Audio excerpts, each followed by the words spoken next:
मनाचे श्लोक व अर्थ 81. मनामच्छरे नाम सांडू नको हो, अति आदरे हा निज ध्यास राहो.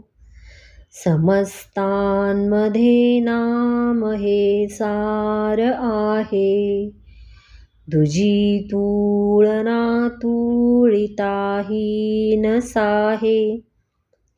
हे मना, नामाचा मत्सर करून ते सोडून देऊ नकोस. नामाबद्दल पूज्यभाव बाळगून त्याचा ध्यास घ्यावा. सर्व साधनांमध्ये नाम हे सार आहे. त्याची कोणत्याही साधनाशी तुलना करता येणे शक्य नाही. जय जय रघुवीर समर्थ.